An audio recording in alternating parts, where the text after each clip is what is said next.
প্রয়াত পরিচালক অনিক দত্ত ভূতের ভবিষ্যৎ খ্যাত পরিচালক সকালে বাড়ির ছাদ থেকে পড়ে যান এবং গুরুতরভাবে আহত হন। প্রাথমিক অবস্থায় সঙ্গে সঙ্গে নিয়ে যাওয়া হয় ঢাকুরিয়া হাসপাতালে।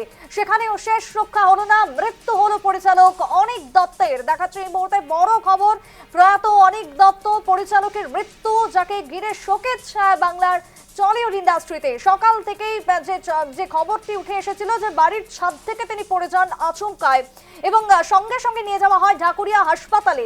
হাসপাতালে চিকিৎসকরা চেষ্টা করেন, যদিও শেষ রক্ষা হলো না, মৃত্যু হলো। কিছুক্ষণ আগে যে খবর উঠে এসেছে, পরিচালক অনিক দত্তের মৃত্যু হলো, বাড়ির ছাদ থেকে পড়ে গেলেন এবং তারপরে তার মৃত্যুর সংবাদ উঠে আসে। বাংলা ইন্ডাস্ট্রিতে শোকের ছায়া এই মুহূর্তে।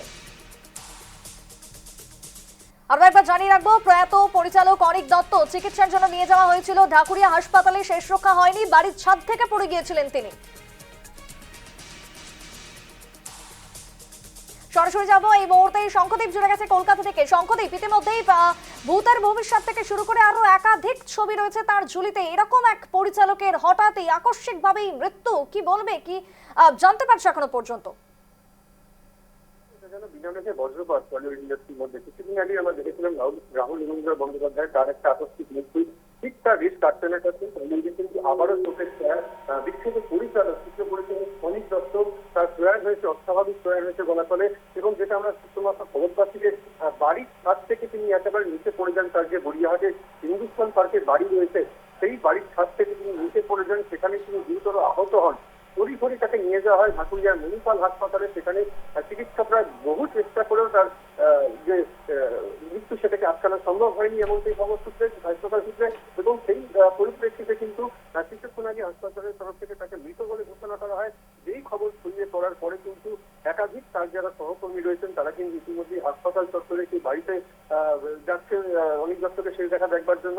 এবং এই যে পরিস্থিতি, সেই পরিস্থিতি কিন্তু কারোরই একেবারে ধারণা ছিল না যে এরকম একটা ঘটনা ঘটতে পারে। একটা আকস্মিক মৃত্যুকে কিন্তু আবারও টলিউডে কিন্তু চোখের ছায়া নেমে। এবং একাধিক হিট ছবি যদি আমি রিকল করি, সেগুলো ভূতের ভবিষ্যৎ থেকে শুরু করে অপরাজিত, মেঘনাথ বধ কাব্য, আশ্চর্য প্রদীপ সহ একাধিক সুন্দর ছবি মানুষকে মনোরঞ্জন করেছে।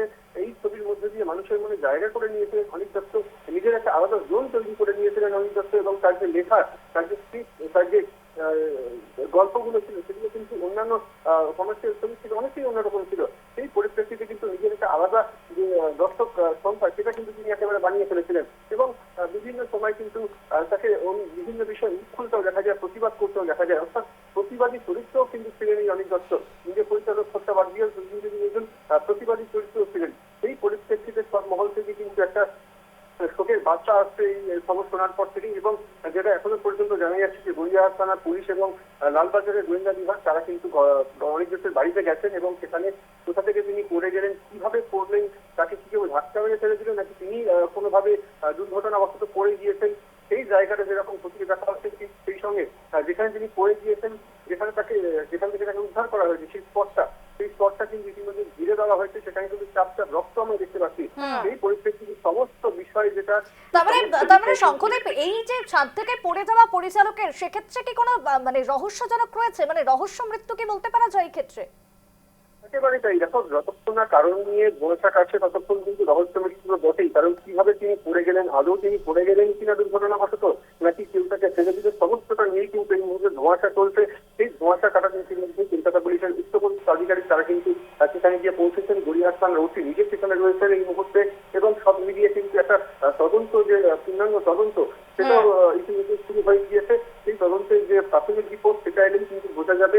এবং সেই সঙ্গে তার ময়না তদন্ত করা হবে। তার ময়না তদন্তের রিপোর্টে কি শরীরে কোনো ফাউল ছিল কিনা সেটাও খতিয়ে দেখা হবে। তারপরে কিন্তু ব্যাপারটা আস্তে আস্তে পরিষ্কার হবে কিভাবে এই বিখ্যাত পরিচালক অনিক দত্ত তার প্রয়াণ ঘটল।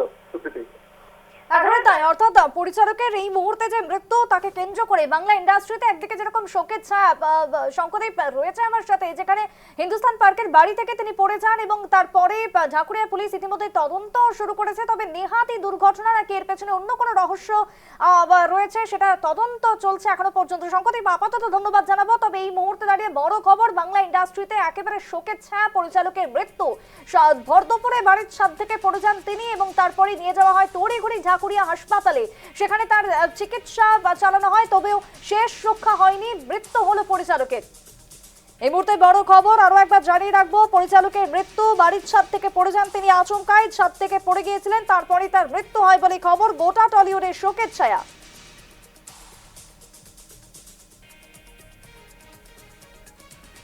আরো একবার জানিয়ে রাখবো, পরিচালকের মৃত্যুকে কেন্দ্র করে গোটা টলিউড থেকে ইতিমধ্যেই শোকের ছায়া, শোকের আবহ ধরা পড়েছে। অনিক দত্ত, তার একাধিক জনপ্রিয় ছবি ছিল, যার মধ্যে অন্যতম হচ্ছে ভূতের ভবিষ্যৎ, 2012 সালে যে ছবি রিলিজ করেছিল।